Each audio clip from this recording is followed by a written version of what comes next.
Okay, tukwebaza gwe wenna wosinzira okubanga otulaba era wosinzira okubanga otugoberera ku social media te TikTok nayo gye tuli abatugobedde ku Facebook ne X nayo gye tuli mubali nnyo okubanga mutugoberera olwaliro tuli mu bitundu by'e Makindye oba Makindye West eno gaba gye tusinzidde okubatuusaako programu eno twagala tukube tochi mu byebufuzi bya Uganda ibadde omwaka guno ebyenfuna bibadde bitya bingi nnyo bitatambudde bulungi gy'oli ne gyendi n'abalala naye tusabe Katonda nti atuwadde obulamu era weetuli tussa tulya tunywa tuli mu biseera bya nnaku nkulu saasaanya ekitono oleme butasaasaanya ate kigenda kwebuusa kubanga ate abaana baddayo mu gwokubiri so n'olwekyo saasaanya ebeere ya kigero tusobole okubanga tutambulira wamu. Nze omulangira Judy Moses nga bulijjo batuusizaako programu eno katwagala okutegeeza nti tuli tujja kubaawo tubabuulire. Sabbiiti eno yennyini olunaku lwabadde lwaggulo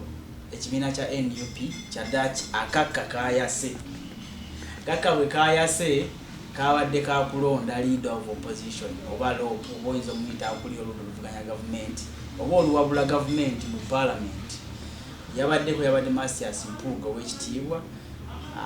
abaddeko n'akuula emirimu gy'emyaka ebiri egyo akati badde balina okubanga balonda. Bangi abazze babeerako baloopu twatandika ne Milton Obote nkaaga mu gumu ne bajjaawo bangi benikiza bangi ababaddeko nga bakola naye ng'otunuulira emirimu gyabwe gikolebwa okusinza mu mbeera eba mu ggwanga. Twagala okumanya loopu abikoze atya. Sirinzeka ndi wano ne Hajj.Frouk Ntege nabyabufuzi nabyanfuna businessman ate taata era Hajj sebo mukamanga abantu babuuzeeko. Okusooka kwa bena nja kwetonda sebo eddoboozi liyinza okubanga si ddungi nnyo kubanga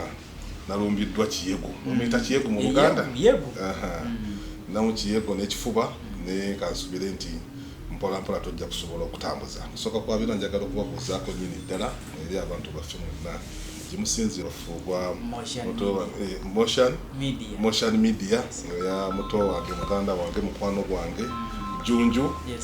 omulimu ogwo so nawe njagala okwebaza webale nnyo webale ddala kulaba nti wenyigidde mulimu guno ate n'oyagala kyokola kubanga ebiseera ebisinga obungi tusanga abantu baffe nga tebaagala mulimu gwe bakola ki ate bw'otagwagala tosobola kufunamu. Mu ngeri y'emu sebo ojja kunzikiriza ate mbuuze kubatuuliriza ate wamu n'okubaagaliza ennaku enkulu ennungi ate era nga kugambye nti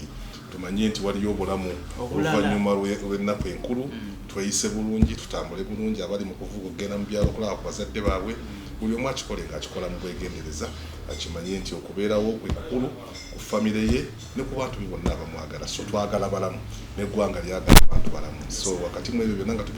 tubikole nga tulina obwegendereza bw'amaanyi. Hajj tutandikirewo akakka kaayase bwe kaayase ne kalonda Joel Ssenyonyi nga leader of opposition n'ebifo ebirala waliwo abasigaddemu nga mukwano gwo mwadanku nyingi yasigaddewo mu Ministry of Internal Affairs Foreign Affairs banna abalala Bashamimu Malende Namboze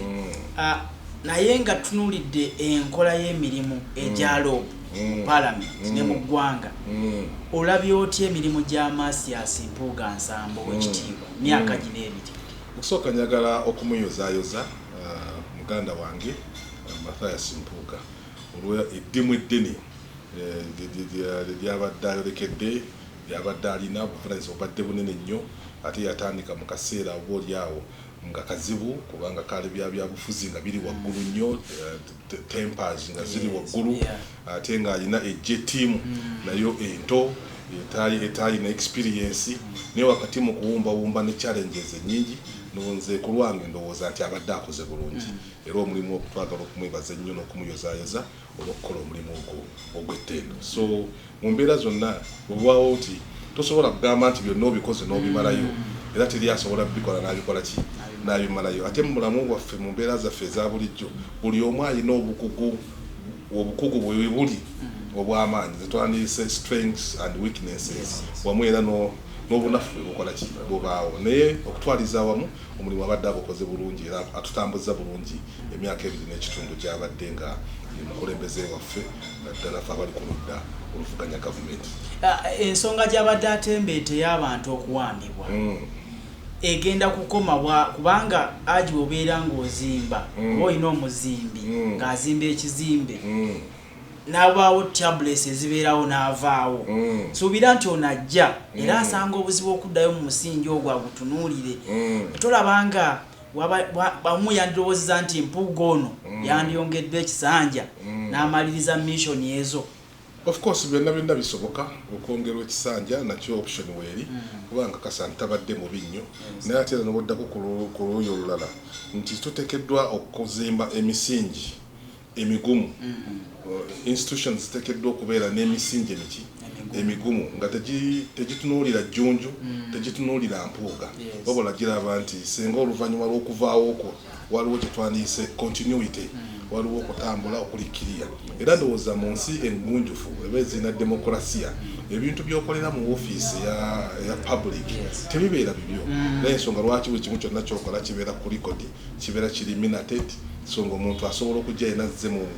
bigere ebyo n'atunuulira naye guba musingi gwa nnyumba abagenda okuddamu bagenda kutunuulira ebipimo ebyakozesebwa kubanga bibeera ku record bibeera ku plan tugenda kukozesa omutayimbwa guno gwa Y20 oba guno gwa Y12 cement tugenda kutabula tetwandiise eggaali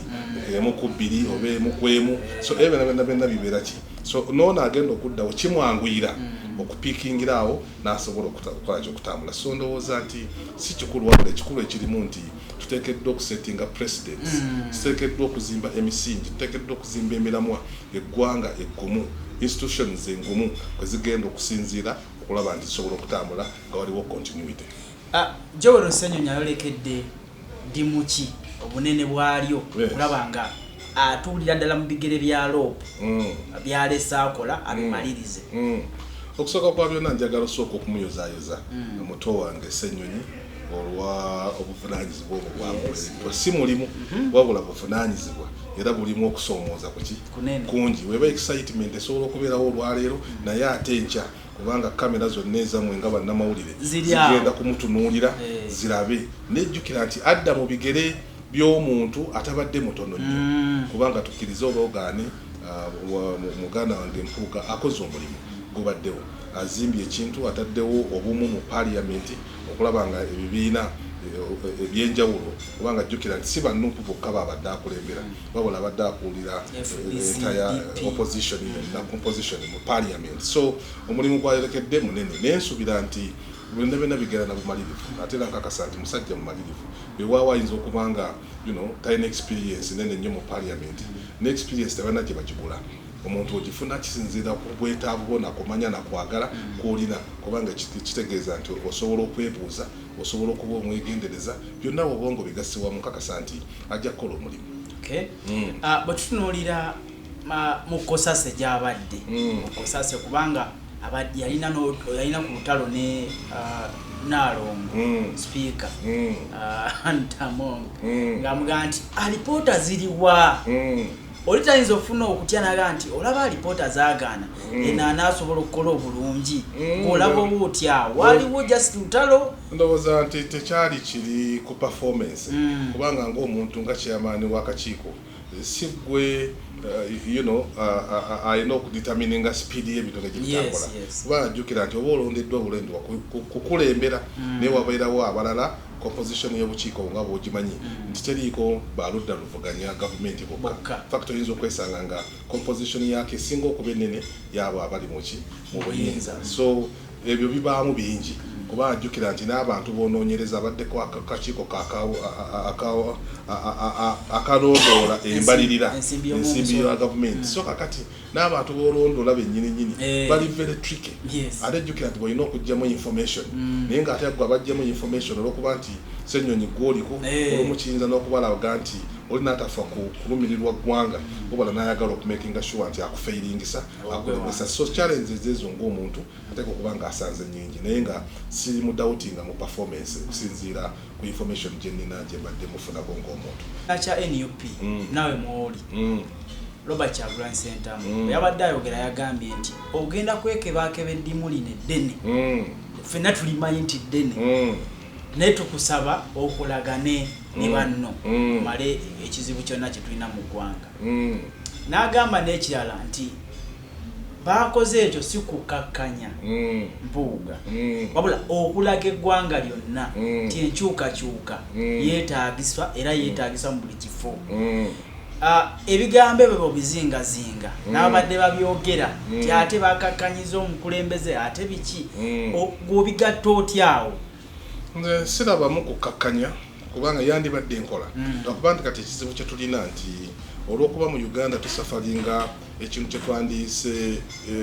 the collapse of institutions nti institutions zonna eza gavumenti n'ezaffe eziri private zonna za collapsinga kubanga tubaddewo ne kye twandiise moral decay kati moral decay wali moral decay kizibu nnyo okuzimbirawo institution abantu baggwamu dda ensa entirely nga tolina kyotunuulidde mu private sector mu public sector ensa zakola ki kakati tulina eddimu eddene bwetuba nga twagala okuddayo eri okuzimba kye twandiise moral fiber okuddamu okuzimba abantu ab'ensa ate ekyo kitwala obuki obudde kubanga ekigendererwa kya gavumenti eno oba kyesinza okufeeringamu ennyo awo ate ensi yonna yonna etayina moral fiber awali moral decay ebyo byonna ojja bisanga tolina kyosobola kutambuza so ensonga nyingi naye nga tulina okusooka twetunulira nga bannayuganda wawe tuli wawe tutuuse wawe twagala okulaga bwe tunaba nga tutunuulidde ebyo nti tewaliwo bintu bijja kutulema naye nga kyonna kyonna entikko yakyo kwe kulaba nga tuddamu ekibuuzo kimu kyetwandiise political question. That's very important. Bwe tuba nga tulemereddwa nga bannayuganda okuddamu ekibuuzo kyetuyita political question ebyobukulembeze ebyobufuzi nti ani ateekeddwa okubeera waggulu ku helm oyo kubanga litamininga ebitundu 9 ku buli 10 ono omukulembeze w'eggwanga lino kwe tutambulira era enkola ze n'ebyakkiririzaamu ebyo bye bimu ku ebyo ebizimba wansi eno kubanga jjukira nti mu constitution yaffe obuyinza emuwa bungi obuyinza emuwa bungi tewaliiwo kujja kukola ebibyo parliament wali twatugende naye jjukira nti waliyo oli owakola ki n'ekirala nti wetunafuna omukulembeze oyo mulungi n'aleka institutions okuzimbibwa n'okukola nga ziri independent nga akagambo kano ke tuyita order from above kavuddemu ng'omuntu awulira atudde mu kifo ekyo asobola okukola decision n'avunaanyizibwa kubanga buli institution yonna ebeera ne guidelines kwetambulira bw'oba oyagala kusasula mu gavumenti guidelines zinambikiddwa bulungi nnyo bw'oba oyagala kukola kutendalinga mu gavumenti guidelines zikola zeki zirambikiddwa bulungi omufuzi omukulembeze yayisizza obubi guidelines we ziri na butya bw'ateekeddwa okukola ki okuvaawo naye bwe byonna byonna biteeka kubanga biri hinged byesimbye oba binywezeddwa ku musingi ogw'obuntubulamu obusingi ogw'ensa kubanga bwe zinabanga zibuze eno eringa computer garbage in garbage out so kyoyingiza mu computer kyekikola ki kyofulumya tosobola kufulumya kyotayingizaamu oyingizaamu gasiya ofulumya gasiya oyingizaamu kulimu ofulumya kulimu so awo tekeddwa okubeera awo nga tumalirizaawo bubaka kiboyina eri abalondeddwa mu bifo ebimu ebyo n'okusingira ddala Joel Ssenyonyi ono nga tufundikira tugende ku General Yoweri Kaguta Museveni omulamu omukulu ogusinga oguli mu bino byonna wakati byonna bitwagala okwogerako mu departments ez'enjawulo mu bitongole bya gavumenti ebyenjawulo gonna guli hinged ku byobukulembeze tuteekeddwa okwefumba nga bannayuganda okwefungiza okulaba nti tujjako obukulembeze obuliko kubanga bumaze without any doubt okukakasa nti bulemereddwa for the 36 something years tebutukulembereddemu bingi ebikoze eki ebiganja ewaawo tuyinza okugamba nti waliwo ebikoleddwa naye bulijjo nti eddiba ttondo limu eryonoona amata kakati ebibi ebikoleddwa mu ligimu eno bibisse olyawo ne byetwandiise biki ebirungi kubanga ebyali bitwandiise ebirungi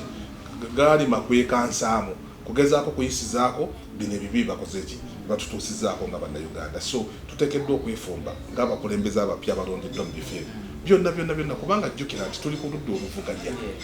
opposition kitegeeza kulaba nti bukya bwe tulwana okuyingira mu buyinza ate n'okujja ne program eri alternative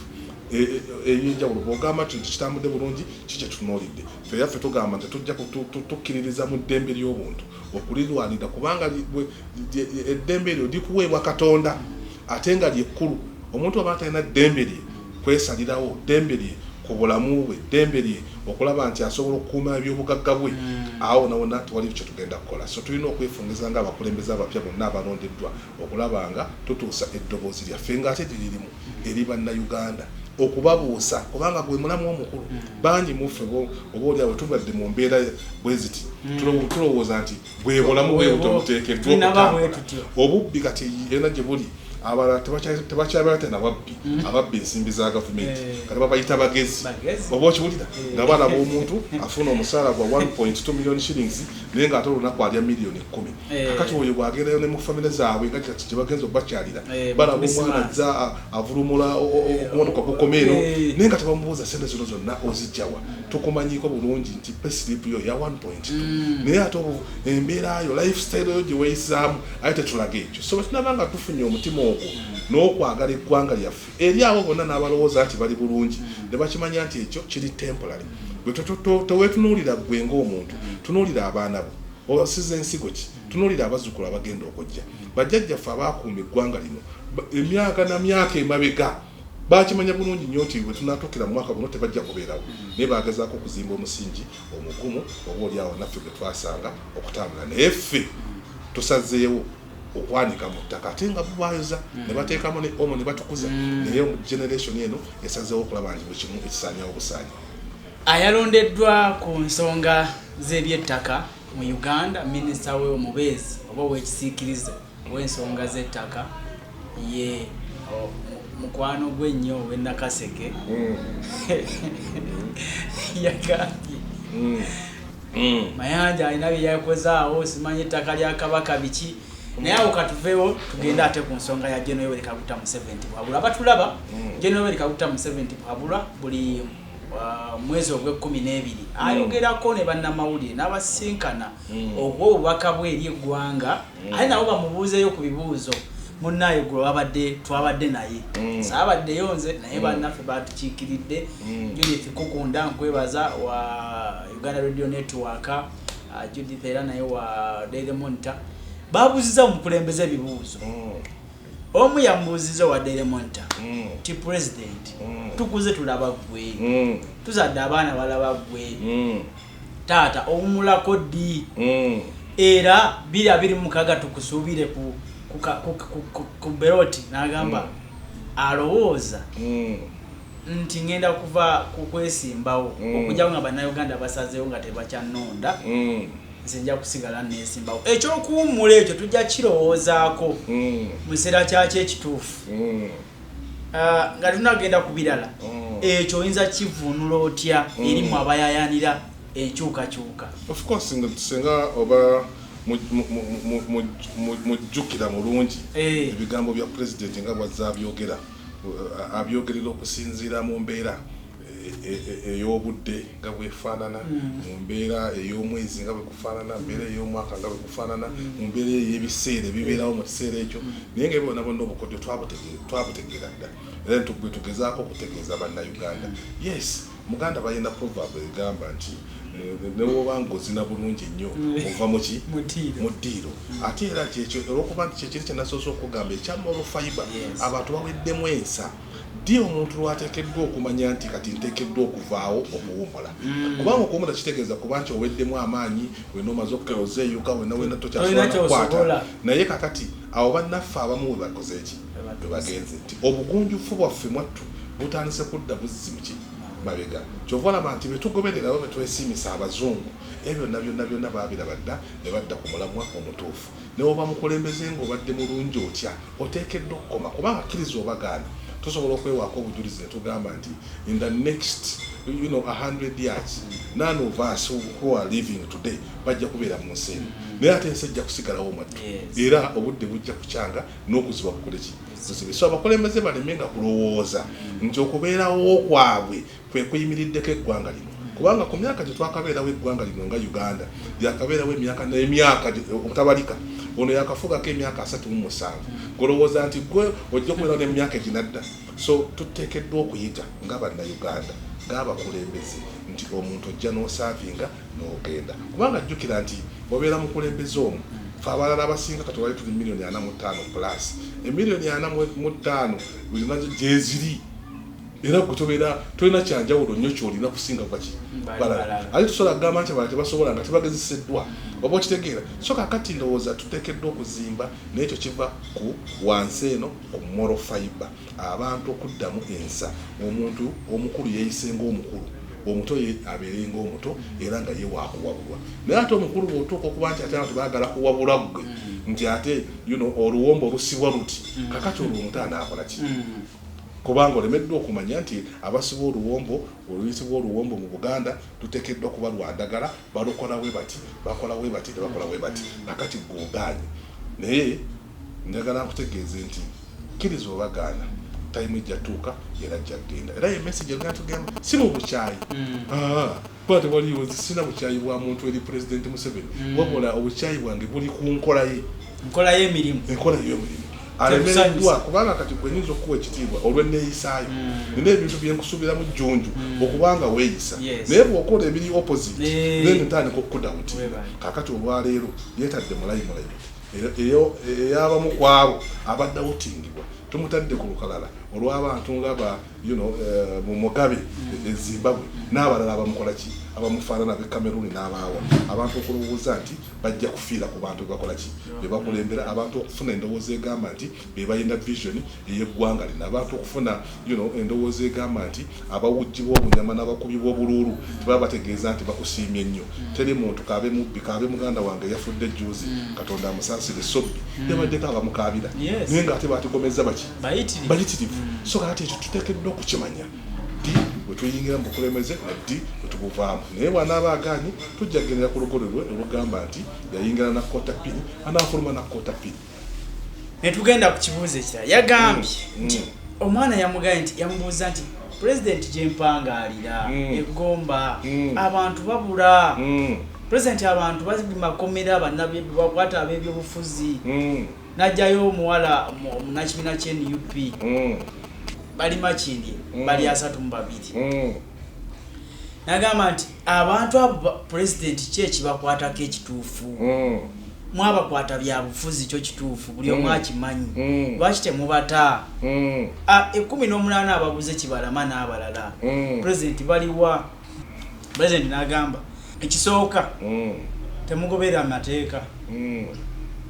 nti abaana abo bonna 32 abakwatibwa baliwa babakwatibwa ku yabufuzi bateebwe abawambibwa baleetebwe mu kkooti baba balina emisango President nagamba balina okulopa ku LC1 LC2 LC3 paka kubalala b'obuyinza abantu abalondoolebwe bo tebafaayo nti bati babalabye ne babeere n'empapula ezo raga nti sekitoleko yawulira wano era kyeyamanya akimanyiko nti mwe kyemukola mugenda mu byabufuzi bawamba abantu baffe batwala biki era naga nti abatwala abantu abo ye tabamanyi babaje bali babayina babate babatwale mu kkooti sigwe kusose President okwogera ku bintu bino n'okutulugunya bannayuganda ojjukira abantu batulugunya nga bakubye Kaweesa ne Jeno Katumba Wamala baleetebwa mu kkooti nga batonya bati n'abavuma n'abagamba mbizi ekigawo ebyo byayogera so ebigambo byonna bo bigata era y'omu ojjukira bwe yali mbaale naga nti abatulugunya Kyagulanyi bakola bulungi bw'ogatta ebintu ebyo byonna bw'odocument ze President Museveni ebyazayogera ofuna kifaananyi ki onalanga bwe nagambye mu kusooka nenkutegeeza nti ebintu bya President abyogera okusinziira ku mbeera y'obudde nawe beekoze eki ate mwattu n'ebimu n'abyerabira nga ate yabyogera dda kubanga kisooka mu byonna nti mu Uganda gye tulina olwaleero n'ekifaananyi ekiragibwa kiraga nti Uganda erina amateeka agakifuga nti nze bwe mba mbuliddwako omuntu wange simanyi nti kwaka twafunyeyo enkola empya kati bw'ofiirwa omuntu constitution yakyuse olina kgenda ku LC1 n'ogenda ku LC2 n'ogenda ku LC3 n'ogenda ku LC5 simanyi kubanga those are local governments ezimanaginga ebintu si bya misango ebyenkulaakulana mu localities zaabwe ezo mubakolaki mubabeera ne tuba nga tulambikiddwa bulungi nnyo nti oba n'ensonga efaanana ng'eyo gy'oteekeddwa okuddukira abalina obuvunaanyizibwa ne technical know-how be bantu abapoliisi era kyova olaba nti kumpi buli katundu konna kalemu either police enzijuvu oba ka police post kakati awo omuntu wakola ki watandikira era bano bwe twogerako bonna abantu baffe bakibalama n'abalala bonna eyo nayo twakola ki twatuukayo tewaliwo kitali profiled bulungi nnyo n'ebyalo byabwe walabyewo ekitibwa Mpuuga mulimu gyasembyeyo okukola yagenda n'okubalaga ng'agenda mumaka kumaka ate nga biri ku kamera byonna ebyogera bikola ki biri ku kamera secondly kale katugambe nti abo bo tubazze wabbali tukyababanja kakati ate bano abali mu court martial bo bazza musango ki era nawe tayagala kumanya so ndowooza ateekeddwa is a clear indication and acceptance nti atekedde naye nti institutions zonna zalina tezikola kubanga kati ebyo yagamba kati wetumala okubifalinga tubitwale waani betukola profile kale katukirize tugoberedde enkola ye tugenze ku LC1 LC2 LC3 LC4 LC5 olwo tubitwale waani kakati ate mulimu kati poliisi egenda kukola mulimu ki oba okibulira kati oba okkiriza kujjako ng'olangiridde mu lujjudde n'ogamba nti wano mu Uganda tulina obutujju oba okibulira waliwo abantu abakola omulimu ogw'okuwamba abantu tuli mu state of emergency oba ogirangiridde then abantu twekuume tumanye nti omulabe ng'oyo bw'anajjaga ku kyalo abantu beekuŋŋaanye bakube n'eŋŋoma zino ze twayitanga zimuggwanga mu gye abantu basule n'amafumu abantu basule n'ebiso abantu basule n'ebyokulwanyisa byonna ebya buli ngeri nga bw'olaba emmotoka ng'eyo mukube ki eŋŋoma kakati abantu mubeekolereko kuba gavumenti eremeddwa okukola ki yes mufuwe firimbi mubeetooloole mubeekolereko ekyo nkujjako nga kyayagala okukola ki okutegeeza otherwise nze nzikiriza nti tulina okwekebera n'okukkiriza nti wano we tuli mu total failure of the institutions tuli mu state of emergency president emulemye okukola ki okulangirira ekyokubiri kikakasa bukakasa nti president nga w'eggwanga takyali in charge ow'eggwanga lyakalayiminga okuba ng'akola ki ng'afuga olw'emboozi gyakola ki gyayogera kubanga omuntu alina grip ku ggwanga lyafuga nga ne byafuga abitegeera ne institutions nga bwe zitambula zitegeera kakasa nti emboozi efaanana bwetyo yandibadde tusobola kuvaayo ng'ate ife betuka mu mukulembeze w'eggwanga abaana abo bonna 32 abali mu komera bali mu kooti y'amagye kooti martial bajasi abatulaba kooti yasalawo kooti etaputa ssemateeka mu musango gwa Michael Kabaziguruka nze nkola kooti negamba nti kimenya mateeka okwata omuntu wa bulijjo mutwala mu kooti y'amagye negamba nti kooti y'amagye teriiwo ekiriwo bakiyita kakiiko k'amagye ako kagonjoola n'okugunjula n'okukwatisa empisa ab'amagye akiriwa kiwanuka ne bajulira mu kooti esingawo obuzibu buli eyo kooti era nemu neddamu nesalawo etaputa ssemateeka mu musango gwa Okero era nesalawo negamba nti kimanya amateeka okwata omuntu omutwala mu kooti y'amagye akakiiko k'eddembe ly'obuntu mu nsi yonna likasalawo nti Uganda okumanya nti kyemukola kikyamu tubakangavudde nabwe tuti era waliwo abakulu bebateekako envumbo kiki ekyetaagisa okukolebwa ekitanakolebwa okumalawo ebintu bino by'okukwata abantu ba bulijjo batwala mu kooti y'amagye onayo anti kakati era kyekiti kyenkugambye nti tukyalina gavumenti bwetubanga tugirina gavumenti ekyali in charge eyebikolwa oba ebigenda mu maaso mu ggwanga the answer is tetukyalina gavumenti wabula what we have today tulina kisemufu babiteeka mu bitooke eyo mu bijanjaalo mu kasooli mu binyeebwa okugaana obunyonyi okujja okulya ebinyeebwa kakati gwe olaba bingirire nga mwattu n'olowooza nti ki bantu kakati lwaliro olwo gavumenti eri mu kifaananyi ekyo bwe tulaba bwe tuti abantu obugombe obuyise buyitayita ono minisita twatugende nga tulowooza nti waliwo gavumenti naye ng'ekyamazima nti gavumenti yagwadda wabula ekibulako kyokka kiri eri bannayuganda okukozesa obuyinza obubaweebwa mu constitution kubanga jjukira constitution erambika bulungi nnyo obuyinza bw'abantu kubanga ekisooka mu byonna article 1 esooka mu constitution egamba power belongs to the people. Obuyinza buli muki gwe omuntu ali atuwuliriza atulaba obuyinza buli eri gwe okulaba n'okutegeeza n'okumanya butya bwandiyagadde eggwanga lyo litambule era ne bukulaga butya bw'osobola okuyita biki by'oyitamu okukyusa obukulembeze obotuya nekulambulira bukiki bulungi n'abakulembeze bafaanagana nga bano abakono be tulina n'abalala bafaanana nabo balina engeri gye bakola ki gye bakolaga butya bumuteekeddwa okukola ki okubajja mu buyinza kakati ekyo bannayuganda basinze kye kikyabatawaanya ate ekizibu kyaffe wano ekisinga okutawaanya abantu ate nga kize kizimbibwa ku munsi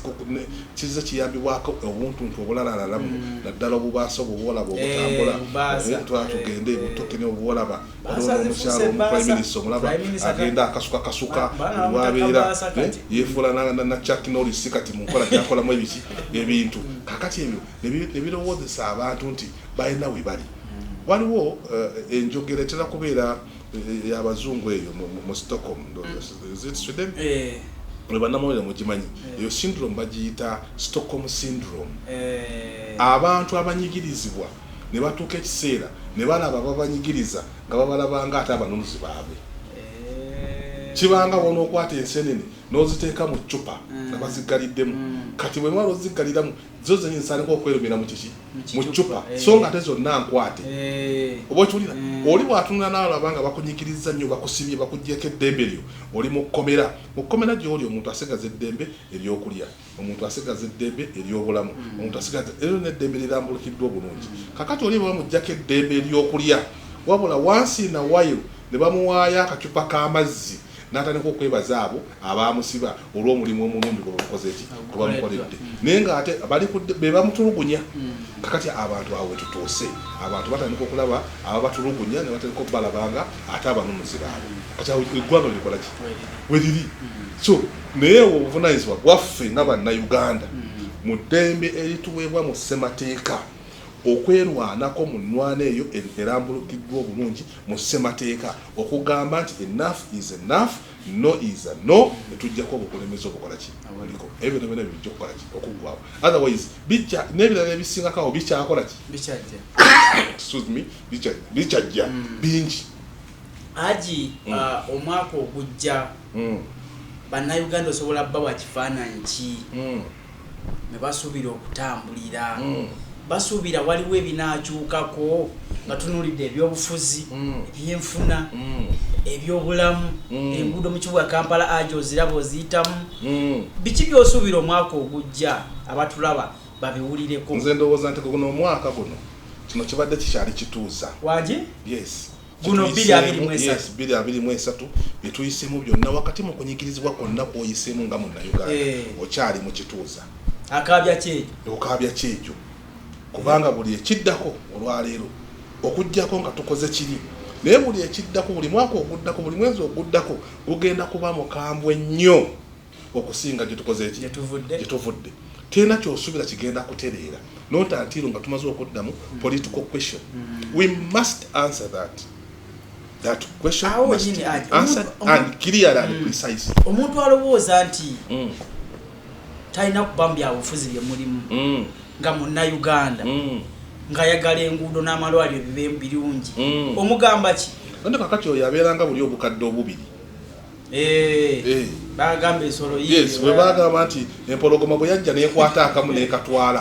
kano mu kifo ky'okwenyweza n'okuggalawo olulimi kagamba bugambi bwa mpologoma nti oyo temuyisa mu biryo byange naye nga kiro ze kalina teziwera tezisobola kukkusa wa mpologoma era mpologoma bwe yamalawo kali neekubona kalo neekakola ki neekakima kati twala ekyokulabirako olwaleero tubadde tukaaba amakubo twala tugende ne services endala zonna mu ggwanga wano gwolowooza nti nze bwe mba avuga emmotoka olw'okuba nyambadde esaati ya yero ng'onayambadde ya red nze owa yero bwe ntuuka ekinyanga kyeziba tekitukuba ffenna bw'ogenda mu ddwaliro ng'olwazizza nga teri ddagala eddagala lisosola kuwa yero n'ow'ekimyufu bwogenda mu masomero omwana mu kifo ky'okusoma n'akona kyolegeza nti ekyo kyawola omwana owa yero nayambadde ekimyufu so bina byonna eggwanga n'eddembe lyaffe teririna ne services ziteekeddwa okutuweebwa gavumenti etuwa omusolo teri mu kusosola osobola okusosola kuba ly abanene kubanga gwe oyinza okuba gwe ali eyayambadde yero ali mu niikiina oyinza okuba nga gwe toyina mukisa kugenda kufaanaganya for instance nga mukadde waffe Olanya mugama amusaasire nti yalina opportunity emuteeka muki mu nyonyi y'eggwanga ku mafuta g'eggwanga kusereza eggwanga n'emuflyingisa n'emutwalibwa mu America naye gwe omukisa ogulina kakati goddidde abatonotono bwe bati ab'olubatu bw'oli mu kuyambako mu kutembeeta bo bakkute oyayuuya so nga tetwandiyagadde mu ggwanga wano what we are looking for is equity, equitable distribution of resources. Ekitwagala kubanga ffenna kati for instance senga nze ngenda mu hoteli sobola ogenda mu Sheraton oba ku Serena nende sowaani y'emmere ya mitwalo 15 omuntu ng'omu neera sijja kukyusa mu kwantite y'emmere gye ndya wabula bajja kunkyajinga lwakifo naye ng'ate emitwalo 15 egyo senga ngikwata nga gikuŋŋaanyiziddwamu ne ngigulamu emmere yawaka sobola okuliisa abantu 20 oba 30 bonna ne bakutta buki bulungi therefore nti senga tukwata resources zaffe zino bulungi ne tuzigabanya equitably eri abantu baffe eri mu departments ez'enjawulo ffenna tujja kwekanganga badeni tubaddeko ennene ekoze eki ekendedde ndwaziza omwana bwe ŋŋenda emulago eddagala ndisangayo services nenzikola ki nenzifuna nensanga abasawo abakugu ate abakola n'omutima ogwagala kubanga basasulwa buki bulungi so kati ne departments nazo zonna bezamala sambula ku nkola eyo ojja kwesanga nga performance yazo ekoze eki eri naye buli tunakola ebyo ebyakifiiriza ebyanakigwanyizi njagala nkutegeeze nti gyotega amaggwa gyebakola ki gyebakugoba gye bakuyisa so naawe ojja ddukwamu era bangi tuzze tubalaba nga babadde eno nga bajja bisobooza kakati ate ebintu ebikyukakyukamu bati netubalaba nga bakaaba baluma obujiji so bangi bajja kukaaba mukole batandikawo n'ekibiina mufe abeenaalimu abagwa mu kalulu oba kitegeera so kati ebyo byonna injustices oba injustice terina weesosola oba okiwulira kati golwaliro for instance ng'ogenda n'ogamba nti tunuulire department emu ng'eya nema nti abantu basaanyaawo ebibira bali mu kuyiwamu mu ntobazi bayiwamu ttaka abalala batema emiti yonna bagimazeewo omusana bwe gwaka bwe gutuuka ewuwo nga gukusosola amataba bwe gajja bwe gatuuka ewuwo awo nga gabuukawo nga gagenda ewange so njagala nkutegeeze tuleme kubeera bukadde buli obubiri obusi tuleme kubeera wakayima yali wakayima oyo atema omuti gwakoze eki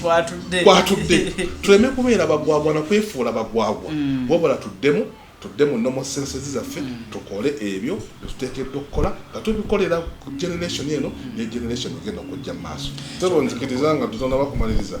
mpeereza obubaka bwange eri abantu bange abanfuula kyenyi kisoboka yonna naddala bannamakindi mwenna gye muli njagala okubayozaayoza n'okubaagaliza omwaka omujja ogujjudde ebibala ogujjudde omukisa gwa Katonda ogujjudde okusaasira kwa Katonda ogujjudde okwagala n'omukwano kubanga fe tutambulira muki omukwano si yonna gye muli bannamakindi west yonna abaana bange ab'eggeto ogenda wansi ekatweri genda mu Kosovo yange genda paka munyonyo yonna abantu bange gye bali nabisaamu abantu bange yonna ensambya mwenna mbaagaliza amazaalibwa amalungi ate mbaagaliza festive season ey'essanyu ejjudde ebibala mbaagaliza omwaka omupya omulungi eri abakulembeze yonna gye bali abakulembeze abeewange mu ddiini yange ey'Ekiyisiraamu mwenna mbaagaliza akaseera akalungi abakulembeze mu makanisa gaffe ag'enjawulo ag'abalokole bakulembeze mukama wange owa KTV gyali ampa omukisa okulaba nti ntuusa eddoboozi eri abantu pasita Kiganda Sinza otakwagaliza mwaka mulungi gwa mirembe abakadde baffe mu ekereziya katulika babadde basaala ennyo mu kwagaliza n'okulaba nti okunzimba mwenna mbaagala nnyo faaza lugobe kimanyi bulungi St. Agnes ne bafaaza mwenna abalala bakadde baffe mu bamasheekhi abandyowo emyoyo omwoyo gwange n'okulaba nti mututeeka mu kkubo ettuufu mwenna mbaagaliza akaseera akalungi mbagaliza omwaka ogujjudde ebibala ebizibu ebiri ewaffe eno busiraamu kakasa bulungi nnyo nti kibulako obuuzi essaawa okulaba nga tubyemalira ate tusobole okulaba nti tuzimba obusiraamu obulina obukulembeze obumu obusiraamu obugenda okwesimisa buli omu abo abakulembeze beekuba emitima bamanye kiki bateekeddwa okukola na lwaki bali mu bifo ebyo okulaba nti basobola okutambuza n'okutugatta so kutwawula bwawuzi ewo bwebwaka bwange mwebale nnyo Katonda omulungi abankuumire tusinkane ffenna nga tuli balamu mu mwaka omupya mu mwaka ogw'essanyu mu mwaka ogw'ebibala ogujjudde okwagala kwa Katonda. Tweyanza nnyo Hajji, tweyanzeege atulaba awo tugenda okukoma naye nga twagala okwagaliza buli kyokola teekamu okumanya n'okutegeera okwebuuza si kibi naye gwe weebuuzizaako si kyagambye nti ogenda okugenderako kijja kutwala okufumiitiriza n'okulowooza nga tonnakola kugambye era waliwo bye tujja okwogerako mu maaso awo tulabe naye emboozi ya leero kyenjagala oggyemu oba gwe kyonajjamu Hajji ayogedde ku nsonga y'ensa abatulaba ensa yeneeyisa gye weeyisa ekulaga nti ddala oli jjunju oyo gwe basuubira okuba jjunju naye buli lwokola ekikwatagana oba ekikujja ku mulamu ogwo gwe tukumanyimu oba oweddemu ensa so n'olwekyo mu buli kyokola oba woofiisi gy'olimu kikulu nnyo okubanga ensa ekusigala ekuli kumpi nga busungu agange nze omulangira Junju Moses awangaale ayisa abasajja kabaka ekiri ekimamidde Obuganda mweraba.